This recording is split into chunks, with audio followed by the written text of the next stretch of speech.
People think the hardest part of losing a house is the eviction notice taped to the door like a scarlet letter. They're wrong. The hardest part is the last night when the house is still yours, but not really. When every sound feels like a goodbye you didn't agree to. The letter came on a Tuesday. Beige envelope. No return smile. Just facts. Dates. Legal words that didn't care that my mom, Denise Walker, had lived here for 16 years. Didn't he care that my childhood was built into these walls like bad paint jobs and good intentions? 30 days, Mom said, sitting at the kitchen table. Her voice was calm, which scared me more than if she'd yelled. "We'll be okay, Marcus." I was 17 and old enough to know we'll be okay usually meant I have no clue how we survive. But I need you to sleep tonight. The house sat on the edge of town. Blue siding faded to something between sad and stubborn. It wasn't fancy.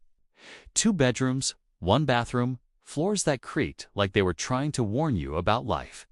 But it held everything: birthdays with dollar store balloons, Christmas mornings with cheap lights and real joy, nights when Mom worked late and trusted the walls to keep me safe. Now the walls were quiet. Boxes lined the hallway like soldiers waiting for orders. The last night came faster than I was ready for. No TV, no music. Just the hum of the fridge and the wind brushing the windows. Mom ordered pizza, even though money was tight. "One last bad financial decision," she joked, forcing a smile. We sat on the living room floor, backs against the couch, eating straight from the box. "Remember when the roof leaked right there?" I said, pointing to the corner. Mom laughed. "You put a bucket under it and told me you fixed it." I was 8, and very confident. We laughed longer than the joke deserved, because laughter was easier than admitting we were scared. After dinner, Mom handed me a trash bag. "Help me clean out the garage." The garage smelled like dust and old summers. We found my broken skateboard, her cracked mirror, boxes of stuff we thought we needed once. "Why didn't you tell me how bad it was?" I asked quietly. She didn't look up. "Because you were a kid." "I'm not anymore." She paused, then nodded. I know. That night, I couldn't sleep. The walls felt thinner, like they already knew we were leaving. I walked through the house barefoot, touching door frames, light switches, the spot on the wall where Mom had marked my height every year. I stopped in her room. She sat on the bed, holding something. A key. "This was the first thing I bought on my own," she said softly. "I thought owning a house meant I'd finally made it." "You did," I said. She shook her head. "I lost it?" "No," I said. "We lived here. That counts." She smiled at me like I'd just handed her something precious. Around midnight, the power went out. Perfect timing. Mom sighed. Guess the house wanted a dramatic exit.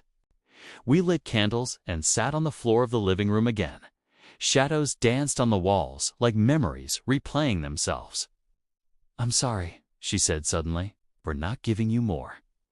I looked at her, really looked at her tired eyes, strong hands, a woman who'd held everything together with duct tape and love. "You gave me everything," I said. "Just not stuff." She reached for my hand.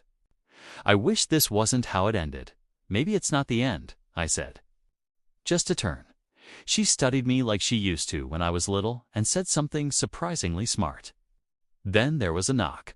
Not loud, not aggressive, just there. We froze. Move. Mom stood slowly, candle shaking in her hand. She opened the door. A woman stood on the porch. Early 40s, clean coat, a tech board tucked under her arm. "Ms. Walker?" she asked. "Yes." "My name's Karen Lewis. I'm with the housing office. I know this is late, but," she glanced at the dark house, "may I come in?" They sat at the kitchen table. I hovered in the doorway, pretending not to listen. "There was a mistake," Karen said. "Your eviction was processed before your appeal went through." Mom blinked. "My what?" "You qualified for the assistance program last month. Someone misfiled it. Karen slid papers across the table. Your rent's covered for the next year. And after that, it'll be adjusted. The room went silent. You mean, Mom stammered, we don't have to leave. Karen smiled. No, you don't. Mom broke. Not loud, just tears slipping down like she'd been holding them back for years. I leaned against the wall, heart pounding. Karen stood. I'm sorry for the stress. Truly. She paused at the door. This house. It matters. After she left, Mom and I just sat there, stunned. We stayed up crying over nothing, I said. Mom laughed through tears. No, we cried over everything. The power came back on with a soft click. The fridge hummed again. The house didn't feel different. We did. Later, as we lay on the floor staring at the ceiling, Mom whispered, You know what I realized tonight? What? This house was never the anchor. I turned my head toward her. You were, she said. You made it a home. Even when everything else fell apart. I swallowed hard. The last night we lived in that house wasn't about leaving after all. It was the night we learned we were never really homeless. Because wherever we went together was home enough.